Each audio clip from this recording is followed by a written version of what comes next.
Kita akan menyanyikan lagu pembukaan. Jemaat diundang berdiri.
Kebaktian kita berlangsung dalam nama Bapa, Anak, dan Roh Kudus.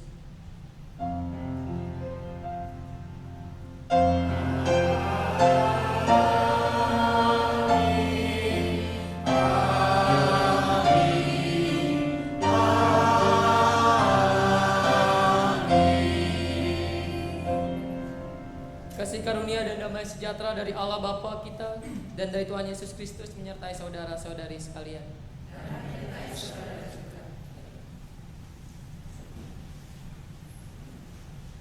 Selamat sore Bapak Ibu.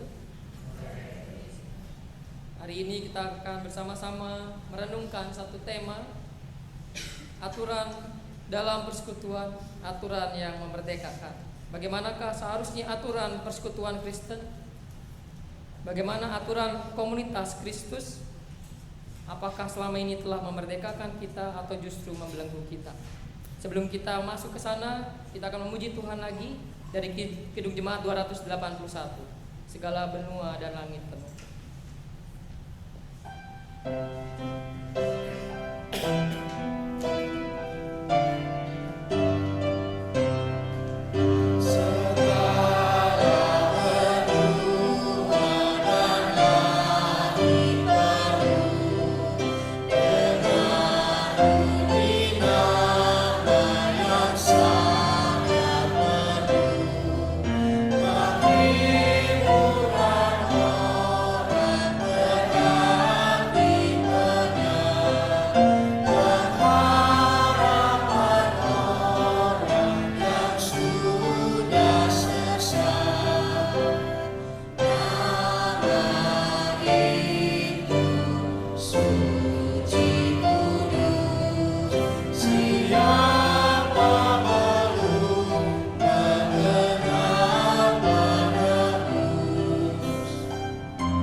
Mari kita bersatu dalam doa.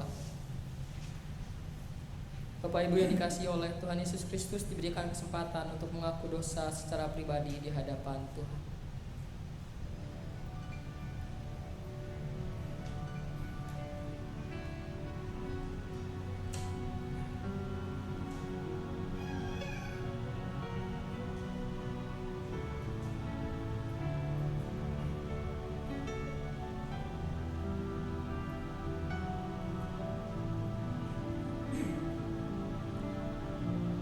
Tuhan, inilah pengakuan dosa yang lahir secara tulus dari hati kami. Kami sadar dari hari ke hari kami selalu menyakiti hati Tuhan. Oleh karena itu Tuhan, kami mohonkan kekuatan dari Tuhan. Mampukan kami untuk keluar dari kebiasaan buruk kami. Berikan kami kemampuan untuk berjalan bersama Kristus. Dan ampunilah kami Tuhan, agar kami boleh merasakan anugerah Tuhan dalam seluruh kehidupan kami. Dalam nama Tuhan Yesus Kristus kami berdoa. Amin. Mari kita menyanyikan PKJ 154, Setiakah Diriku Padamu.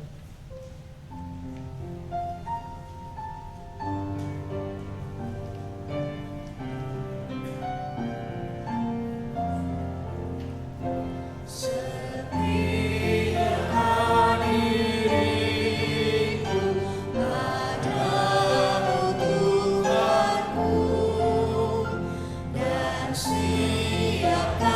hatiku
Bagi setiap kita yang telah mengaku dosa di hadapan Tuhan, kini terimalah berita anugerah dari Tuhan yang diambil dari Roma 5 ayat yang pertama. Sebab itu, kita yang dibenarkan karena iman, kita hidup dalam damai sejahtera dengan Allah oleh karena Tuhan kita Yesus Kristus. Demikianlah berita anugerah dari Tuhan.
Mari kita berdoa. Tuhan, kami bersyukur saat ini kami bersama-sama Tuhan berikan kesempatan sebentar lagi akan membaca firman Tuhan dan merenungkannya. Berikan kami hikmat agar kami mengerti firman-Mu. Berikan kami kemauan dan kemampuan untuk melakukan firman-Mu dalam kehidupan kami. Dalam nama Tuhan Yesus Kristus kami berdoa. Amin.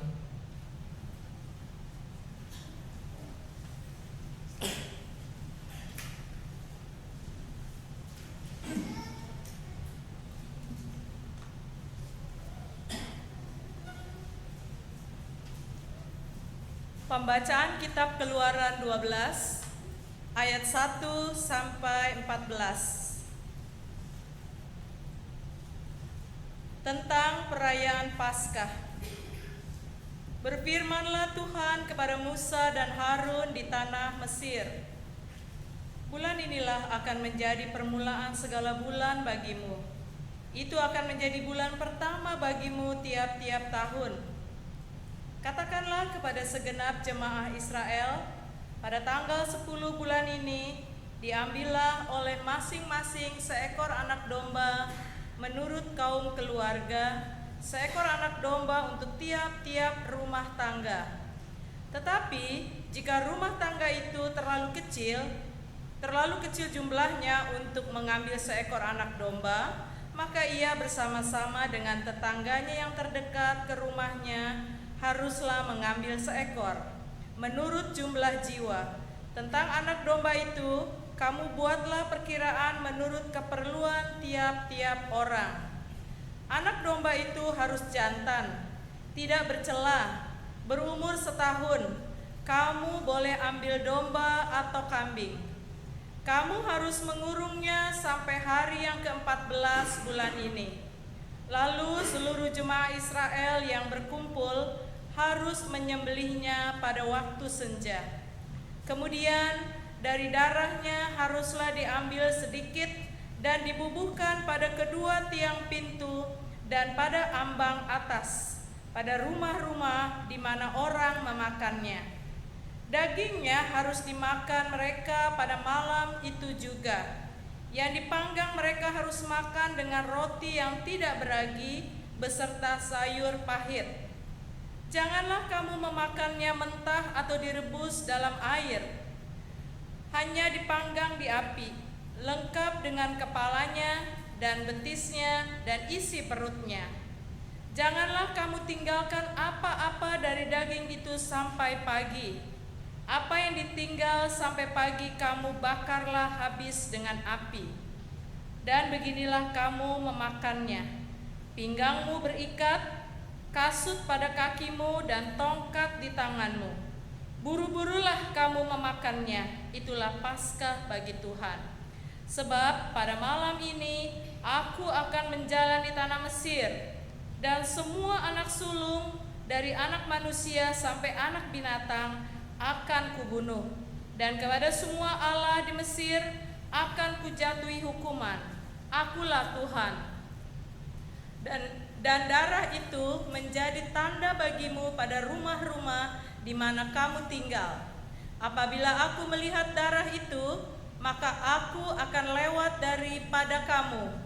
Jadi tidak akan ada tulah kemusnahan di tengah-tengah kamu apabila aku menghukum tanah Mesir. Hari ini akan menjadi hari peringatan bagimu. Kamu harus merayakannya sebagai hari raya bagi Tuhan turun-temurun. Kamu harus merayakannya sebagai ketetapan untuk selama-lamanya. Demikianlah sabda Tuhan.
Bacaan diambil dari surat Roma pasal 13 ayat 8 sampai 14. Kasih adalah kegenapan hukum Taurat. Janganlah kamu berhutang apa-apa kepada siapapun juga, tetapi hendaklah kamu saling mengasihi. Sebab barang siapa mengasihi sesamanya manusia, ia sudah memenuhi hukum Taurat. Karena firman, jangan berzina, jangan membunuh, jangan mencuri, jangan mengingini, dan firman lain manapun juga sudah tersimpul dalam firman ini, yaitu kasihilah sesamamu manusia seperti dirimu sendiri. Kasih tidak berbuat jahat terhadap sesama manusia. Karena itu, kasih adalah kegenapan hukum Taurat. Hal ini harus kamu lakukan karena kamu mengetahui keadaan waktu sekarang, yaitu bahwa saatnya telah tiba bagi kamu untuk bangun dari tidur. Sebab sekarang keselamatan sudah lebih dekat bagi kita daripada waktu kita menjadi percaya. Hari sudah jauh malam, telah hampir siang. Sebab itu, marilah kita menanggalkan perbuatan-perbuatan kegelapan dan mengenakan perlengkapan senjata terang. Marilah kita hidup dengan sopan seperti pada siang hari, jangan dalam pesta pora dan kemabukan, jangan dalam percabulan dan hawa nafsu, jangan dalam perselisihan dan iri hati. Tetapi kenakanlah Tuhan Yesus Kristus sebagai perlengkapan senjata terang, dan janganlah merawat tubuhmu untuk memuaskan keinginannya. Demikianlah sabda Tuhan. Pembacaan Injil diambil dari Matius 18 ayat 15 hingga 20.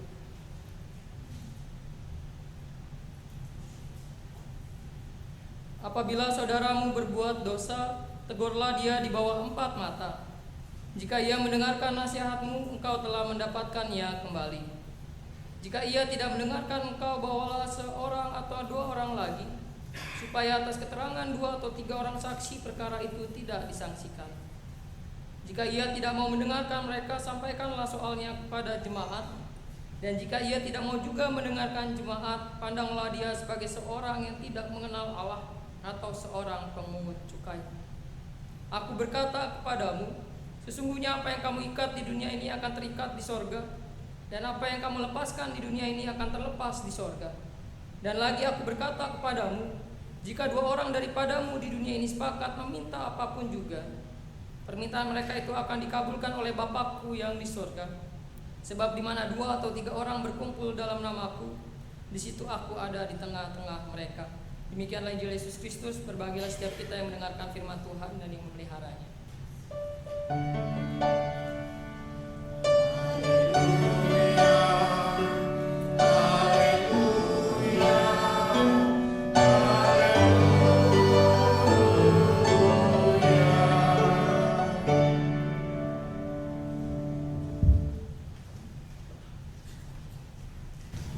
Sebelum kita merenung bersama, saya ajak rekan-rekan untuk kita bermain. Bermain sebentar. Ya. Mari kita bermain. Mari. Mainnya bagaimana? Betul, gitu ya. Mainnya bagaimana kalau aturan tidak ada? Mainnya bagaimana kalau tidak dikasih tahu bagaimana cara bermainnya? Seringkali banyak di antara kita yang sudah mulai jenuh dengan peraturan, inginnya hidup tanpa aturan, gitu ya. Buat apa sih ada aturan? Saya ingin bebas tanpa aturan. Bapak Ibu, ketika tidak ada aturan sama seperti ini, bisa bayangkan apa yang mau dilakukan. Hidup tidak terarah. Bisa-bisa nanti dari sekian banyak yang di sini suka-sukanya mainnya, gitu ya. Mungkin dirobek-robek kalau ini bentuknya kertas, begitu ya. Mungkin dicoret-coret atau dan lain sebagainya.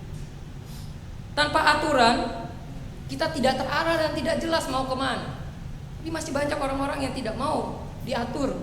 Akhirnya mereka buat aturan baru, yaitu saya tidak mau ada aturan. Itu kan aturan baru ya. Saya tidak mau mengikuti aturan. Itu kan juga aturan baru. Dan seringkali itu yang terjadi. Nah, kita mau kasih aturannya sekarang. Aturan bermainnya adalah, nah, beri tanda X atau 0, O secara bergantian. Mungkin Bapak Ibu waktu masa muda pernah bermain, gitu ya. Atau yang masih muda pernah bermain mungkin di pasir, begitu ya. Atau mungkin pakai kapur, gitu. Ini kan permainan yang legendaris, hampir semuanya main. Jadi pemenangnya adalah mereka yang bisa membuat huruf X atau O-nya itu membentuk sebuah garis, baik garis diagonal, vertikal maupun horizontal, gitu ya. Kalau yang masih ingat. Nah, ketika kita sudah bermain misalnya, nah, sudah selesaikah siapa yang menang, Bapak Ibu? 0, gitu ya.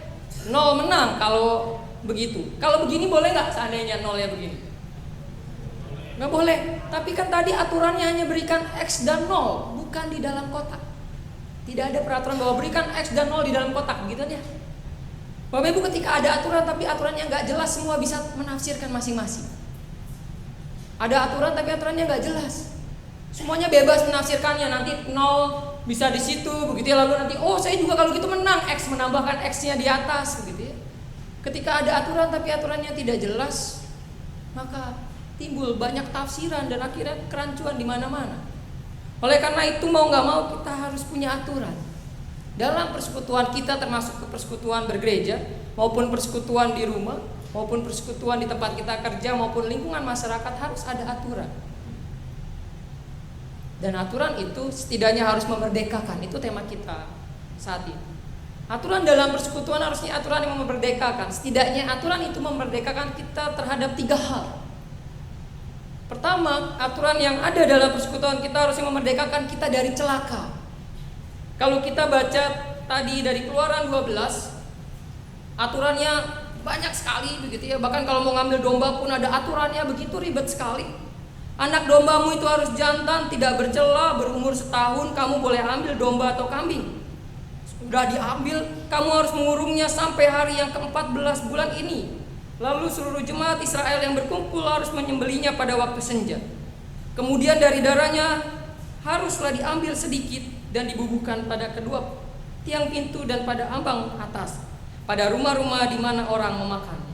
Punya aturannya, jelas, begitu ya, terperinci. Tapi kok kayaknya merepotkan.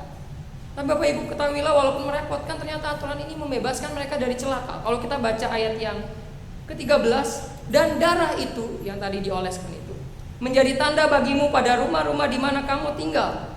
Apabila kamu melihat darah itu, maka aku akan lewat daripada kamu. Jadi tidak akan ada tulah kemusnahan di tengah-tengah kamu apabila aku menghukum tanah Mesir. Apabila ada aturan dalam persekutuan kita, harusnya aturan itu memerdekakan dari celaka. Kalau kita lihat kan Indonesia punya aturan gitu ya. Ada lampu merah, kuning, hijau, merah berhenti, kuning, hati-hati, hijau, jalan gitu ya. Dan ada banyak sekali rambu-rambu, ada undang-undang itu mengatur ya, supaya kita tidak celaka. Celakanya adalah ketika aturan itu justru membawa kita kepada celaka. Kalau Bapak Ibu menonton televisi dan mengikuti berita belum lama ini gitu ya, DPR mengajukan rancangan undang-undang. Rancangan undang-undangnya adalah nanti pilkadanya dilakukan tidak langsung. Celaka kalau hal itu terjadi. Apa celakanya? Pemimpin-pemimpin masa depan kita yang memimpin daerah-daerah adalah pemimpin pesanan gitu ya. Pesanan mereka yang punya uang banyak. Perhatikan ya, ketika pemilihan dilakukan secara langsung saja, kita ikut memilih, bisa terjadi manipulasi kan ya. Semuanya dilakukan dengan segala macam hal. Kalau banyak uang bisa dilakukan penipuan dan lain sebagainya. Apalagi jika yang memilih hanya DPR, bukan seluruh Indonesia. Kita pun harus kritis di sini. Jangan sampai punya aturan lalu aturannya membuat kita celaka. Bisa bayangkan kalau pemimpin kita di masa depan adalah pemimpin pesanan tertentu, orang-orang yang punya duit, gitu ya, orang-orang yang tidak punya integritas memimpin bangsa kita. Apa jadinya bangsa kita? Lalu aturan yang memerdekakan harusnya memerdekakan kita kepada yang kedua, yaitu dari perbuatan jahat. Kalau kita baca Roma 13 tadi, di sana dikatakan kasih tidak berbuat jahat terhadap sesama manusia, karena itu kasih adalah kegenapan hukum Taurat. Hukum Taurat adalah aturan dalam persekutuan umat Israel pada zamannya sampai sekarang.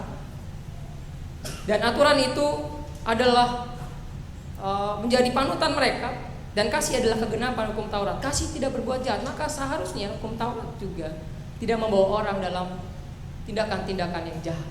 Dan harusnya juga aturan dalam persekutuan kita tidak membawa kita pada perbuatan-perbuatan jahat.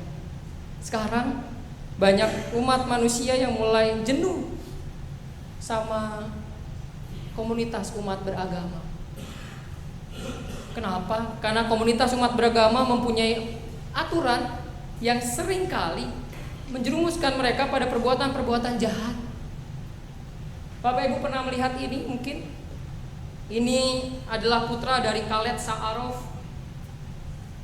tentara ISIS dari Australia. Anak ini umur baru 7 tahun ya, tapi sudah dilatih oleh ayahnya untuk memegang kepala orang yang sudah dipenggal. Kepala tentara Suriah gitu ya. Dan dari kecil sudah ditanamkan dalam benaknya bahwa halal darah orang kafir. Aturan itu sangat membekas, bahkan aturan itu begitu terus-menerus diajarkan kepada mereka-mereka yang fanatik dalam beragama, mereka yang fanatik mengikuti suatu aliran tertentu gitu ya. Bahkan teroris kan juga begitu. Halal darah orang ini tercurah, halal orang kafir darahnya tercurah, halal membunuh orang Kristen. Lalu jangan-jangan orang Kristen juga ikut-ikutan buat aturan yang sama. Kapan darah muslim halal? Wah gitu. Kita mau ikut-ikutan mereka yang mempunyai aturan yang jahat itu. Saya nggak bilang bahwa semua muslim jahat, tapi mereka-mereka yang fanatik dan contohnya adalah ISIS gitu ya. Mereka punya aturan yang dari awal mengajak dan memprovokasi pengikutnya berbuat jahat. Dan jangan sampai kita sebagai pengikut Kristus juga ikut-ikutan bikin aturan seperti ini. Saya ketemu ini di salah satu web Kristen yang bisa dibilang sangat radikal gitu ya. Saya nggak tahu apakah itu buatan umat agama lain atau memang itu beneran Kristen yang buat.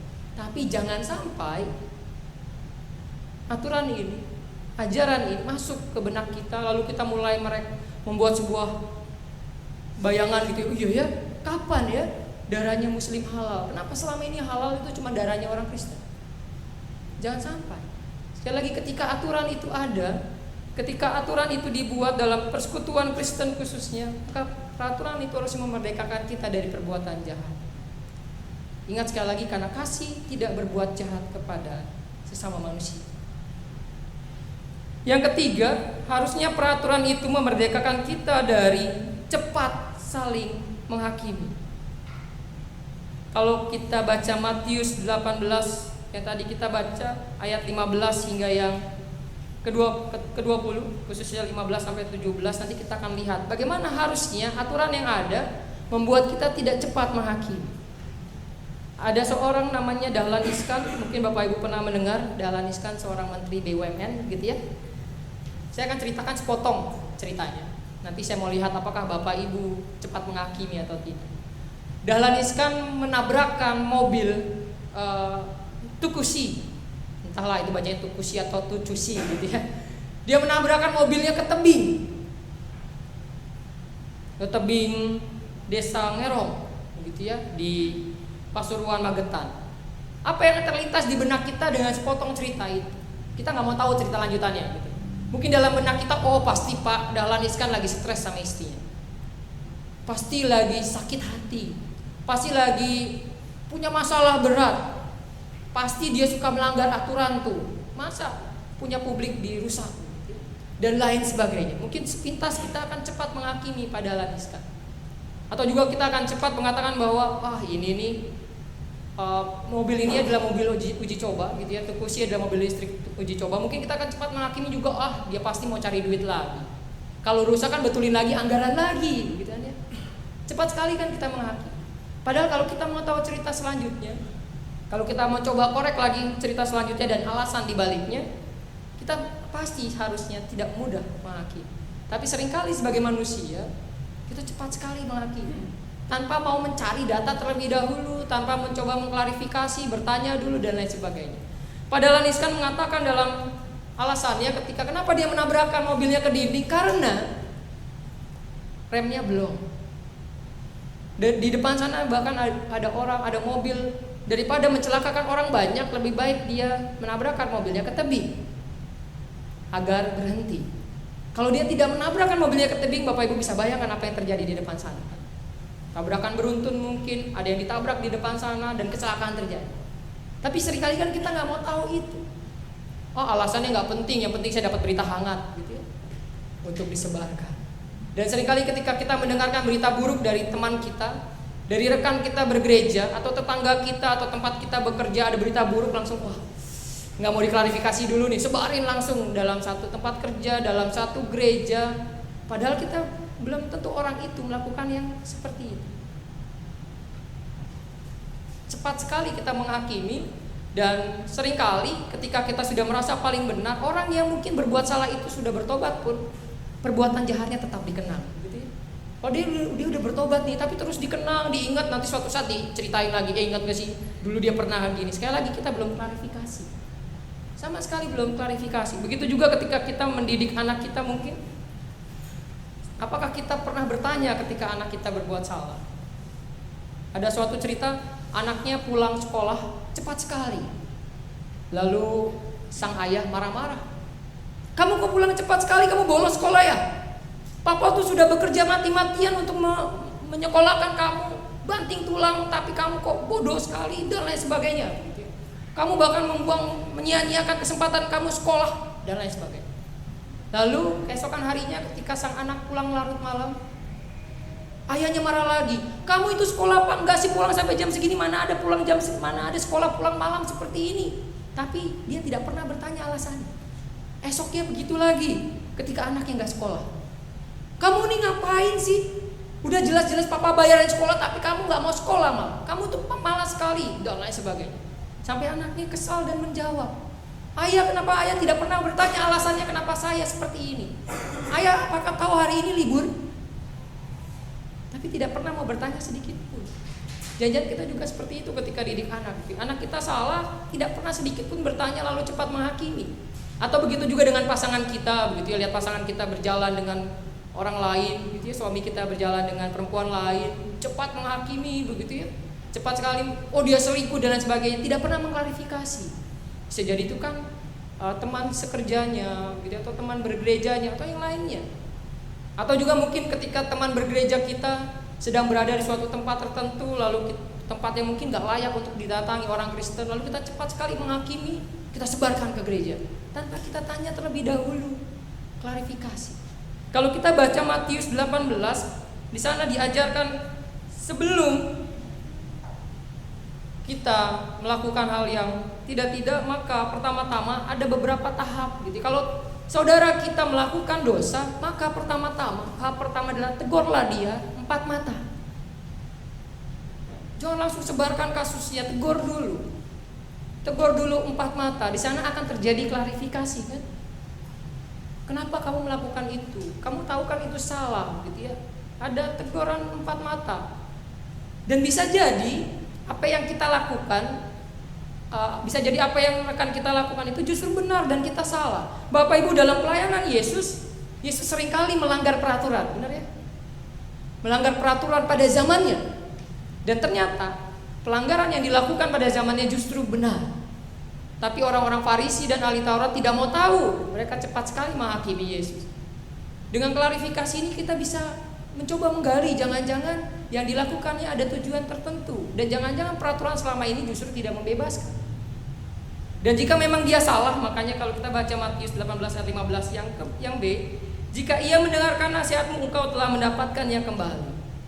Jika dia berbuat salah, kita nasihatkan 4 mata, kita masih bisa membuat dia datang kembali, membuat dia berubah. Bapak Ibu bisa bayangkan apabila ada anggota persekutuan gereja, dia melakukan salah, tidak ditegur sama sekali secara 4 mata, langsung disebarkan luas satu gereja. Berubah pun dia tidak, menjauh iya. Menjadi lebih baik pun tidak, ke gereja tidak akan pernah mulai. Karena malu seluruh gereja tahu. Tapi ketika Bapak Ibu mencoba mengklarifikasi secara 4 mata, kita bisa membuat dia berubah.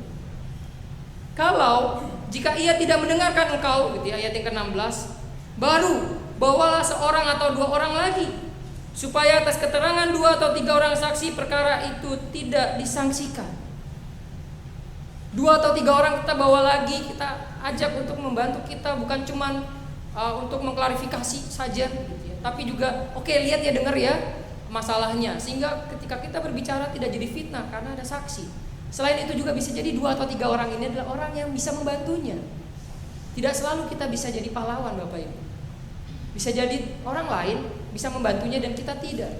Mungkin ketika teman kita melakukan sebuah kesalahan karena alasan tertentu dan kita mungkin gak bisa bantu dia, tapi 2 atau 3 orang yang kita ajak mungkin bisa bantu dia.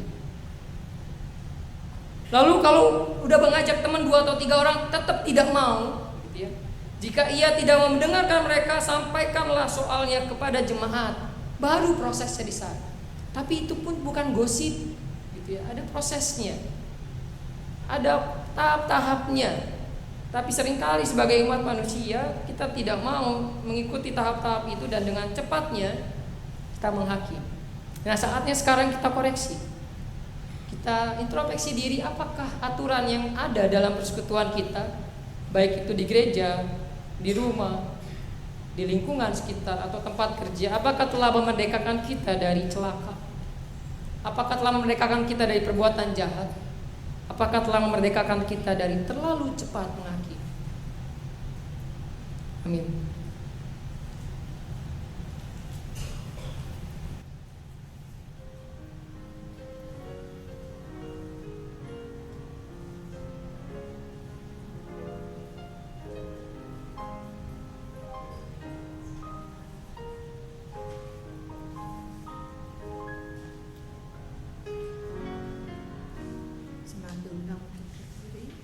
Marilah kita bersama dengan umat Allah di masa lalu, masa kini dan masa depan mengingat pengakuan pada baptisan kita menurut pengakuan iman rasuli.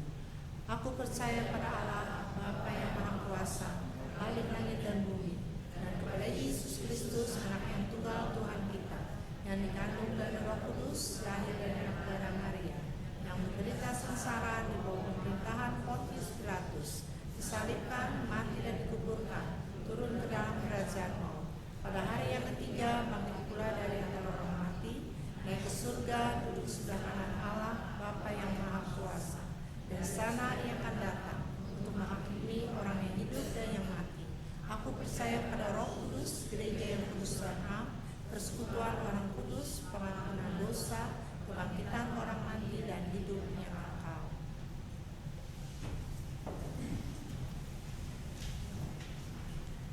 Mari kita bersatu dalam doa. Tuhan, kami bersyukur saat ini diberikan kesempatan untuk mengangkat doa syafaat kami. Tuhan, kami berdoa untuk setiap kami, Jemaat GKI Kafling Polri, dengan segala macam pergumulan kami masing-masing. Kami berdoa untuk setiap kami yang sedang dalam proses pergumulan mencari pasangan hidup, kiranya Tuhan yang boleh pimpin dan tuntun, sehingga kami boleh mendapatkan pasangan hidup yang mencintai Tuhan, mencintai kami sampai Tuhan memanggil kami. Saat ini juga kami berdoa untuk setiap kami yang sedang dalam proses pencarian kerja. Tuhan juga yang boleh sertai kami dan juga perlengkapi kami dengan segala macam keterampilan dan pengetahuan, sehingga kami boleh mendapatkan pekerjaan yang sesuai dengan talenta kami, dan kami boleh menjadi berkat di tempat kerja kami. Kami juga berdoa Tuhan untuk setiap kami yang Tuhan boleh izinkan memiliki keluarga. Kami bersyukur kiranya Tuhan berkati keluarga kami. Apabila terjadi masalah di dalam keluarga kami, pertengkaran di dalamnya, berikan kami kelemah lembutan untuk saling mengerti satu dengan yang lain. Berikanlah kami kemauan untuk memaafkan satu dengan yang lain. Ya Tuhan, bantulah kami untuk menjaga keluarga kami, agar keluarga kami menjadi keluarga yang kokoh dan utuh dan saling mencintai satu dengan yang lain. Kami juga berdoa untuk setiap kami yang sedang terbaring sakit atau yang sedang dalam proses pemulihan. Tuhan, biarlah melalui obat-obatan yang kami minum, melalui tindakan medis yang dilakukan dan perawatan keluarga, biarlah semuanya boleh memulihkan kami dan membuat kami boleh beraktivitas kembali dan melayani Tuhan dalam seluruh aktivitas kami. Kami juga berdoa ya Tuhan untuk setiap kami yang sedang memiliki masalah pribadi, masalah ekonomi, masalah diri, dan tekanan yang lain. Tuhan, bantu kami keluar dari setiap tekanan yang membuat kami terasa tidak punya harapan. Bantu kami Tuhan untuk mampu keluar dan melihat harapan besar dari Tuhan. Berikan kami kemampuan untuk berjalan bersama dengan Tuhan. Saat ini juga Tuhan, kami berdoa untuk proses pemilihan penatua yang baru. Tuhan yang boleh sertai, biarlah Tuhan yang pimpin, sehingga setiap penatua yang boleh dipilih nanti adalah penatua yang dengan penuh komitmen melayani Tuhan di GKI Kafling Polri. Biarlah melalui para penatua ini kasih Tuhan boleh dibagikan kepada setiap jemaat. Kami juga berdoa Tuhan untuk setiap panitia yang boleh terbentuk, untuk panitia Natal, bulan keluarga, dan juga panitia hari ulang tahun GKI Kafling Polri ke-30. Tuhan berkati mereka dalam setiap persiapan yang dilakukan. Berikan hikmat dan ide-ide kreatif dalam memikirkan program-program yang dapat memuliakan Tuhan dan menjadi berkat bagi setiap kami. Tuhan, berikan mereka kesehatan dan kekuatan, dan juga berikan mereka komitmen untuk melayani Tuhan dalam setiap hal. Kami juga berdoa untuk bangsa dan negara kami. Kami berdoa untuk proses transisi sampai pelantikan presiden terpilih nanti.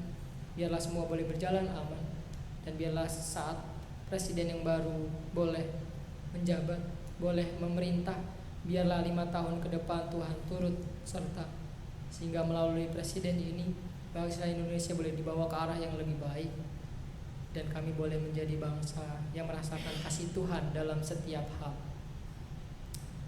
Dalam nama Tuhan Yesus Kristus kami berdoa. Amin.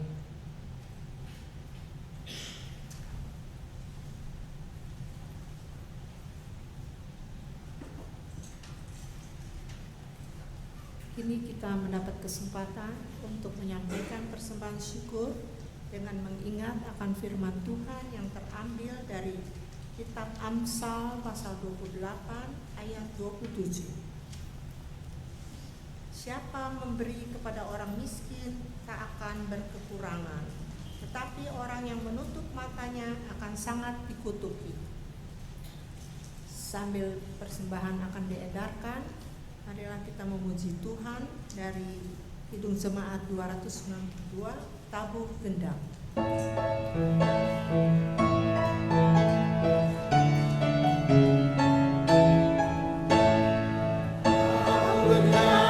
Sambil menari, nyanyi lagu yang merdu.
Kita ulangi lagi bait pertama.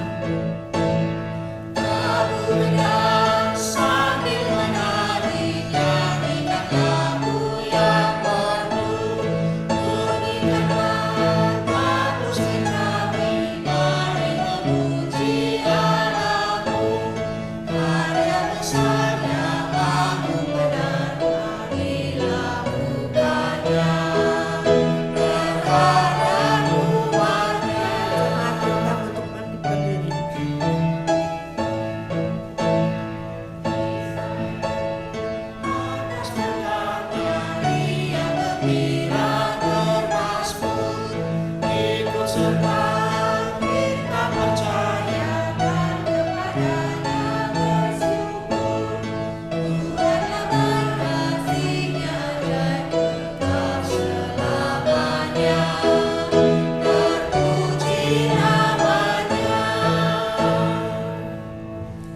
Mari kita bersatu di dalam doa. Allah Bapa yang ada di dalam surga, segala puji kami naikkan hanya bagimu yang Maha Kudus. Kami bersyukur pada sore hari ini di mana kami masih beroleh kesempatan untuk beribadah serta mendengarkan akan firman-Mu yang menjadi landasan iman kami. Kini kami datang kepadamu dengan membawa persembahan syukur yang merupakan berkat kasih yang berasal daripada Engkau. Oleh karena itu kami mohon kiranya persembahan ini Engkau kuduskan dan Engkau berkati, sehingga dapat berguna untuk menolong bagi sesama kami yang membutuhkannya. Demikian pula kami mohon berkati kami yang Engkau sudah percayakan untuk mengelola persembahan ini, agar kiranya dapat dikelola dengan baik dan penuh tanggung jawab, dan juga untuk pelayanan gereja Tuhan di tempat ini. Kiranya kebesaran dan kemuliaan hanya bagi nama-Mu, terpujilah nama Tuhan. Kami serahkan persembahan kami ini yang kami naikkan melalui doa kami ini dalam nama Putra-Mu Yesus Kristus, Tuhan dan Juru Penebus kami yang hidup. Amin. Dengan tetap berdiri, mari kita memuji Tuhan dari Kidung Jemaat 309, Biar Ku Tumbuh di Batang-Mu.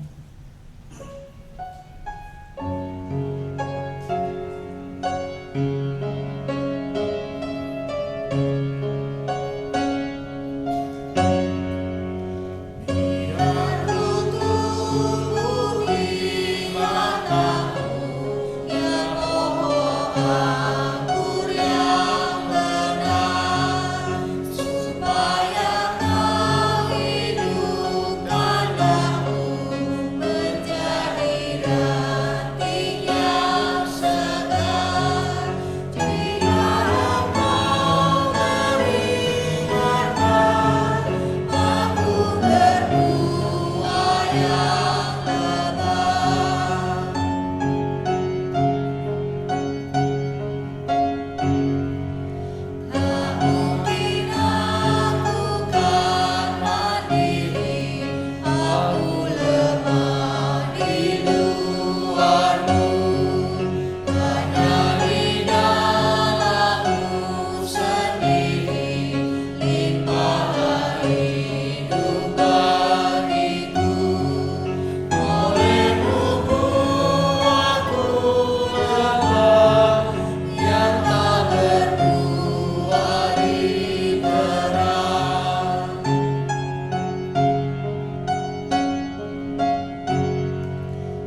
Inilah saksi Kristus. Terpujilah Tuhan. Pergilah dengan sejahtera dan terimalah berkat Tuhan. Tuhan memberkati kita dan melindungi kita. Tuhan menyinari kita dengan wajah-Nya dan memberi kita kasih karunia. Tuhan menghadapkan wajah-Nya kepada kita dan memberi kita damai sejahtera. Haleluya. Amin.